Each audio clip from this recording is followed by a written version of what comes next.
Welcome to this course to learn Java programming fast in 5 days. So we will be learning the important concepts in Java and understand these concepts so that we will be able to write programs in Java. So before we start to learn Java programs, it is important to learn about the environment in which Java programming is done. So, one very important and most common environment to develop Java programs is Eclipse. Eclipse IDE, that is Integrated Development Environment, is a very popular platform to develop Java programs, and it is free. And you can download Eclipse from their website. And in fact, Eclipse is the platform of choice to develop Java programs by professional software companies, and Eclipse is very good. So we will learn about Eclipse first, and then we will start developing Java programs in Eclipse. And why Eclipse is the choice for many people? It is because it has very good functionalities to develop Java programs. It has very good editors. It has very good libraries, and you can include the libraries in your Java projects. It has automatic refactoring facilities. So refactoring basically means you redesign your software program after writing the programs and finding that you need to redesign your programs. For example, suppose you have created a class for uh, customer uh, management, and now you are finding that some of the class names no longer reflect what they do because some more functionality has been added in those classes, and you may need to rename them. So if you rename the class at one place, because that class may be called at many other places in other programs in the application you developed, so you need to rename the class names at all these places. Manually doing it is a lot of labor involved, as well as it is error prone because you may miss out at some places to rename the class. Refactoring automatically is a good way to do it because uh, the Eclipse will do the refactoring automatically once you decide to change a name of a class. Then uh, in any software product built on Java platform, you need to create different types of Java files like Java classes, then servlets, and some other types of files. So in Eclipse, you will be able to develop all kinds of files, and they are supporting infrastructure.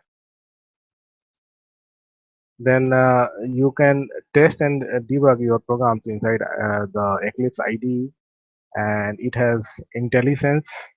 IntelliSense is a software program which senses and finds, for example, in one place you want to call uh, already built class. So when you write the class name, it will suggest uh, the the right class name, and even by mistake you wrote some wrong something wrong, maybe due to spelling mistake. Intelligence will tell you that the class name is wrong. At the same time, intelligence will also tell you what extensions are needed, like what method inside that class. All the methods will be listed over there, and many things inside the class will be visible through intelligence. So it is a very good program inside the Eclipse IDE. Then Eclipse integrates easily with external databases, application servers, configuration management system, etc. So you don't need to go outside. Everything will be available inside the IDE itself, and you will be able to manage your databases. You can manage your application servers, etc. So let us learn about Eclipse. So I have the Eclipse platform installed on my computer. So I will show you different parts of the IDE. So here it is. So on the right side, you can see Project Explorer. So you create a project in Java, and then you write your files. So you forget about other things. Let me just tell you that when you create a project, so project can be of many types. So the project can be pure Java application. It has no extensions. So you cannot have database connectivity, or it can't be deployed over the internet. So in that case, if your application is pure Java, so uh, it will you will be able to develop only that kind of Java programs.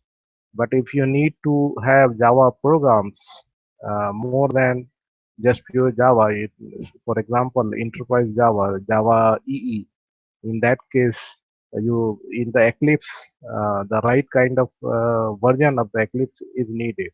So you can even if you have not downloaded the Java EE extension uh, in the beginning, you can download them later, and then they can be deployed, they can be integrated in your Eclipse IDE. Then if you are developing databases, so you need to have the files in Eclipse which manage databases. So once again, if it is not there in the beginning, you can download the necessary files which will enable you to do database development. And then finally the web applications. So the Eclipse with the web applications should be there if you need to develop web applications where you need to develop, say, Java server pages, etc. Okay, so uh, initially we will be using only pure Java, and we will be learning, and later we can move over to Java EE and database development as well as web applications. So in your project, you see many files, but essentially what you need to do is in the source src, you need to create a package first. So package is something which is similar to, say, uh, a folder in a file system. For example, in your Windows, you can have say drive. Inside the drive, you can have many folders, and inside these folders, you can have folders and files, right? So similar to this concept, you need to have this package, and inside that package you can have some more sub packages, or Java files. You can keep all your Java files inside those packages or sub packages. So for example, here I have this pack bank named package, and inside that I have some five Java classes. Each Java class has a separate source code file with extension .java, and each Java file itself is complete So this is all about the class files. Some more features about the IDE. You will have this console. So in the console, if you when you run or test your program, so in the console it will display error messages or any messages or you want to write to the console. So whatever results come out of running the application will show over here in the console. If you have databases, so it will show the databases over here. So one thing is that data source will show only the databases which are embedded inside Eclipse. If you have any databases which are standalone and they are installed outside, then you need to manage them from outside. For example, I have Oracle installed. The Oracle database I manage from outside. It will not show over here. Then application servers. So I have this Tomcat application server which is embedded inside Eclipse. So it shows me the application server as well as whatever is installed on this server. So currently it is showing stopped. You can start. You can manage your servers from here. Like you can start the server, right click, and then it will show start. From here you can start. You can stop, and you can debug your server. You can manage your server from here. So all these features are available inside the IDE, Eclipse or IDE. So I think you may have a good idea about the IDE. So next time we will start writing Java programs inside this Eclipse IDE. So that's it for today.